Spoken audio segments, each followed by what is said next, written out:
everyone, I'm back again with a new topic on my channel. So, do you also find it difficult to describe Hindu wedding? आपको भी problem आती है कि English में Hindu wedding के बारे में कैसे बताएं, क्योंकि कुछ ऐसे वर्ड, कुछ ऐसी चीज़ें होती हैं जो हिंदू वेडिंग में आपको उसको इंग्लिश में पता ही नहीं होता कि क्या बोलना है. आप भी ऐसा फेस करते हो?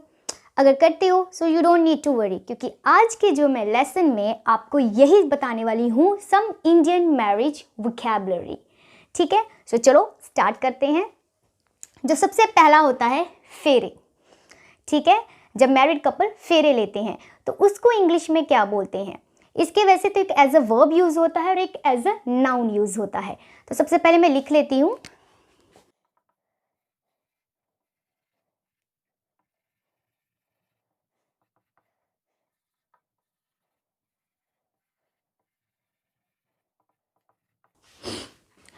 पहला वाला जो है वो है एज अ वर्ब, उसको बोलते हैं सर्कमएम्बुलेट. ठीक है, सर्कमएम्बुलेट. और दूसरा है एज अ अगर नाउन यूज करते हो, ठीक है, किसी के नाम के लिए, तो उसको बोलेंगे circumambulation. Circumambulation. Let's take an example. They took 7 circumambulation together around the holy fire. ठीक है, ये मैंने एज अ नाउन बताया.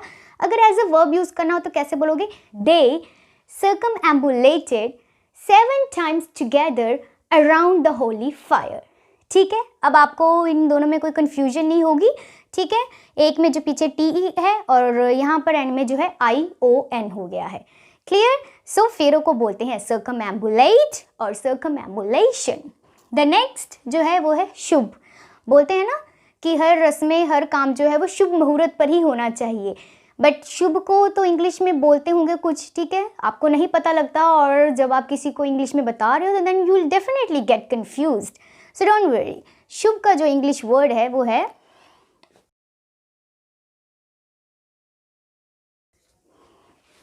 इसको कैसे बोलेंगे? इसको बोलेंगे ऑस्पिशियस. ऑस्पिशियस, और इसका मतलब होता है शुभ.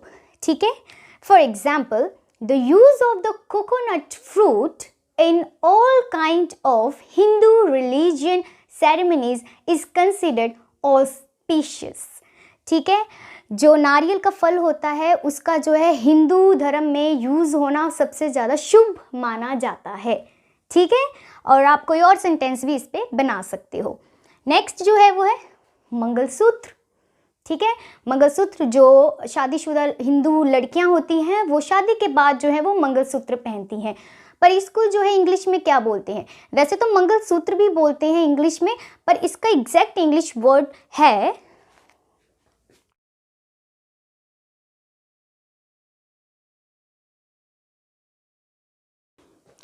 और इसको बोलेंगे ऑस्पिशियस चेन. ठीक है, for example, the Hindu married girl always wear auspicious chain. ठीक है, ये एक एग्जाम्पल है. द नेक्स्ट जो है वो है रस्में रिवाज, या फिर बोलो रीति रिवाज. बोलते हैं ना कि हाँ, हिंदू जो मैरिजेस होते हैं उसमें बहुत सारी रस्में रिवाज होते हैं. बट इसको इंग्लिश में क्या बोलते हैं? इसके जो हैं वैसे तो वो 3 हैं. ठीक है, वर्ड तीनों में से आप कोई भी यूज़ करोगे वो सही होगा.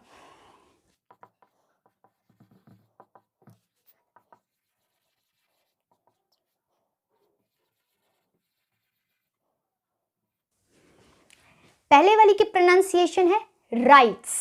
ठीक है, और दूसरी वाली की प्रोनाउंसिएशन है रिचुअल्स. रिचुअल्स नहीं, इट्स रिचुअल्स. और जो थर्ड वाली प्रोनाउंसिएशन है वो है सेरेमनीज. सेरेमनीज ये बहुत वैसे कॉमन हो चुका है, तो आप जो है राइट्स या फिर रिचुअल्स यूज़ कर सकते हो. ठीक है, अब एक एग्जाम्पल भी लेते हैं, जैसे कि ऑल रिचुअल्स और राइट्स और ceremonies were carried out in my sisters wedding carefully. सभी रस्में रिवाज मेरी बहन की शादी में अच्छे से जो है वो निभाई गई. ठीक है, सो नेक्स्ट जो आ जाता है शहबाला. बनाते हैं ना शहबाला, वैसे कुछ लोग सरबाला भी बोल देते हैं. तो शहबाला जो दूल्हे के साथ जो एक और लड़के को बिठाया जाता है, जो छोटा भाई हो सकता है या कोई भी छोटा लड़का हो सकता है. तो शहबाला को इंग्लिश में क्या बोलते हैं? क्योंकि ये बहुत पॉपुलर भी है, हर कोई सोचता है यार इसको इंग्लिश में बोलते क्या होंगे. So let me tell you.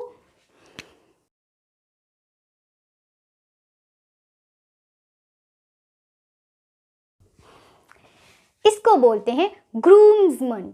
Groomsman नहीं बोलते, वैसे मन बोलना है, ग्रूम्समन। ठीक है, for example, my brother became a groomsman in my elder brother's wedding. मेरा जो भाई था, छोटा भाई था, वो मेरे बड़े भाई की शादी में जो है वो शहबाला बना हुआ था। ठीक है, नेक्स्ट आ गया सिंदूर। ऑफ कोर्स अगर हिंदू लड़कियां मंगलसूत्र पहनती हैं तो सिंदूर भी डालती हैं। ठीक है, अब इसको भी वैसे तो कई सिंदूर भी बोल देते हैं इंग्लिश वर्ड में, बट इसका जो है एग्जैक्ट इंग्लिश मीनिंग है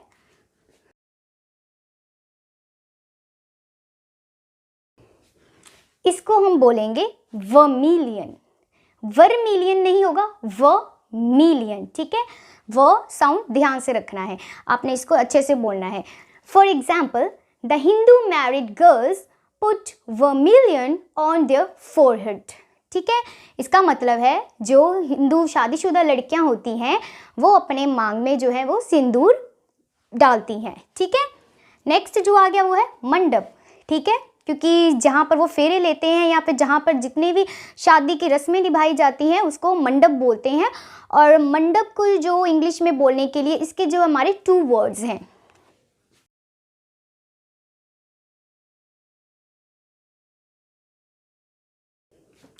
पहले वाली की प्रोनाउंसिएशन है पवेलियन, पवेलियन, और दूसरी वाली की प्रोनाउंसिएशन है कैनपी, कैनपी।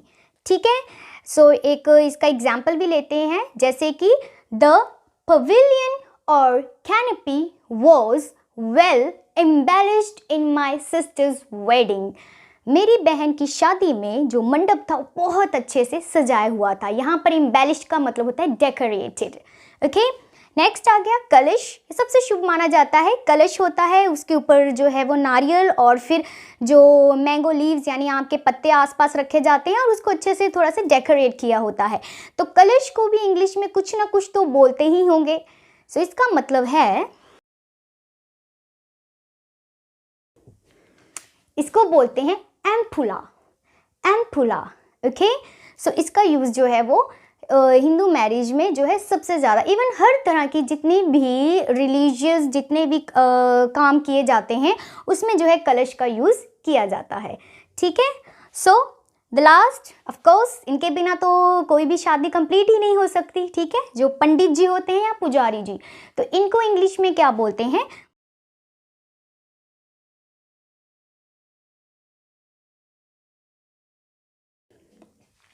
पंडित। ठीक है, इनका जो इंग्लिश वर्ड है वो है प्रीस्ट। ठीक है, और पुजारी, इनका जो इंग्लिश वर्ड है वर्शिपर। वर्शिप वर्ड से बना है, जैसे हम किसी की पूजा करते तो बोलते हैं कि मैं उनकी वर्शिप, ठीक है, आई वर्शिप हिम या आई वर्शिप दिस गॉड, उसी वर्ड से बना है वर्शिपर। ठीक है, so let's take an example. The priest और worshipper blessed the newly married couple.